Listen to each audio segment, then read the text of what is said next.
Hey everyone, welcome to my channel. My name's Alisia.B, and in today's video we are doing a Bantu knotout hairstyle. This style is perfect if you are transitioning from relaxed to natural hair like I am, or if you're looking for an easy quick protection hairstyle. Also, if you're looking for a channel that helps with both natural and relaxed hair, or you are on a hair journey, you might want to subscribe. See you in the comments, bestie.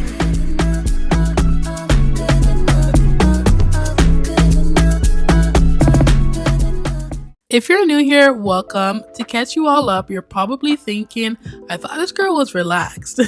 And I am. However, my last relaxer was about 10 or so months ago. It was honestly by accident. I just never had the time to relax my new growth. Plus, I love the body my hair had when I was silk pressing it, so I just kept it as long as I could. And on top of that, I had a bob phase. Like, I really loved the bob. I had it for about 6 months, and I want to say I loved every minute of it. But now that that itch has been scratched, I'm ready to see what I can do with my natural hair. So I'm currently growing it out and transitioning from relaxed back to natural. I miss my natural hair, and my goal is to get back to how my hair was back in 2023. It was the healthiest, longest, shiniest, fullest it has ever been, and I'm challenging myself to get back to that length. So with that backstory, if you are in the same boat, you're thinking of returning natural, or even if you have relaxed hair, consider joining the family. Being on a healthy hair journey with someone is far better than doing it by yourself. So what I'm doing right now is a Bantu knotout hairstyle. This is a great style for transitioning textures. Since my hair has two different textures, sometimes heat may not be the best, so I'm trying to add less of it. The first product was a Fenty 5-in-1 heat protector.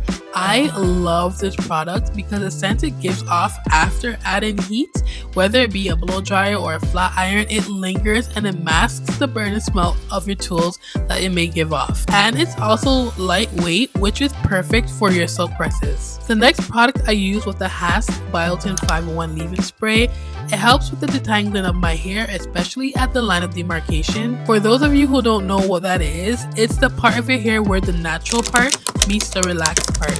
It's also the most brittle part of your hair because that's where the different textures meet. So having a spray that helps you tangle your hair gently will help the length retention in the long run. After detangling my hair, which is something that you should be doing prior to blow drying your hair, not during, I then blow dry my hair. I find a lot of y'all detangle while blow drying your hair, and that's where a big part of your breakage comes from. Detangling should be done prior to and not during the blow drying process. Also, detangling is a process that should not be rushed. This part literally determines your hair length retention.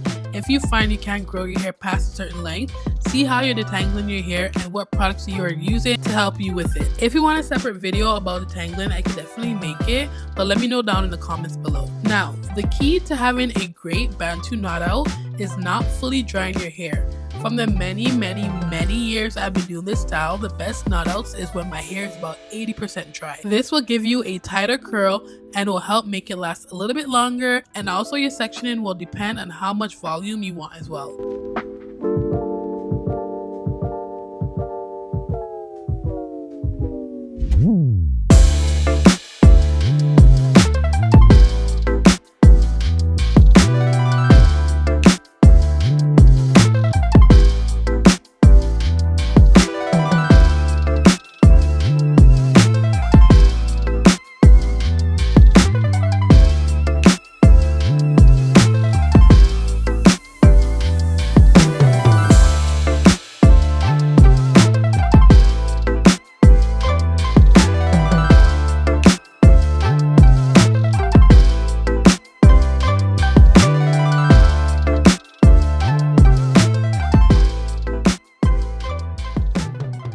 So once I finish, I let my hair set overnight, and this is very important. Make sure your hair is fully dry before removing the Bantu knots, because if it is not dry, your hair will not last or even come out right at all. So if you know you have thicker hair, make sure the inside of your hair is dry, and if that means drying your hair to about 90%, especially if you know you have to go somewhere the next day, then that's what you have to do. Next thing to do is to make sure you coat your hands with some type of oil.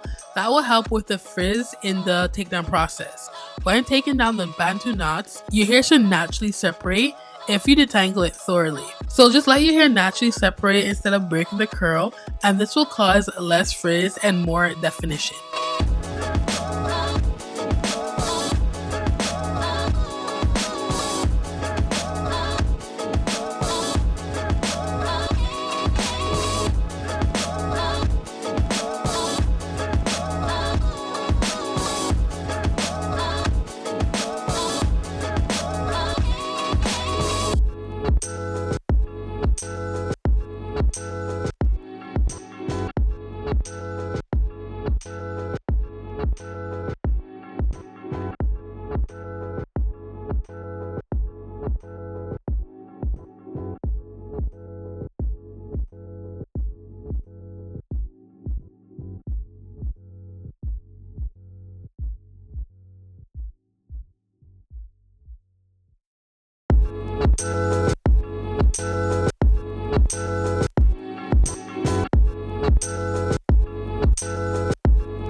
And once you're done, I like to take a pick or comb and kind of lift up the roots.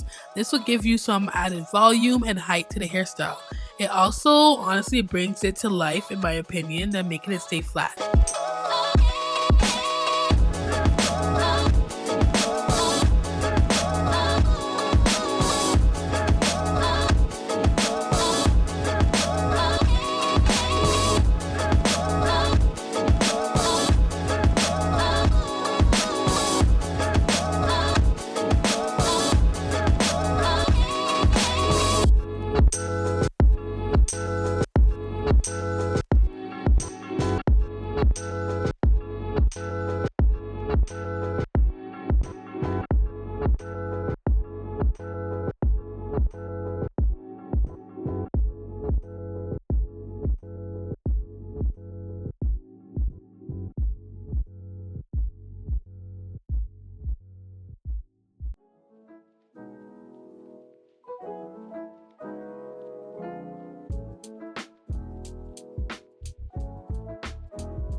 And once that is done, just give your hair a little shake, add some fragrance, and you are good to go.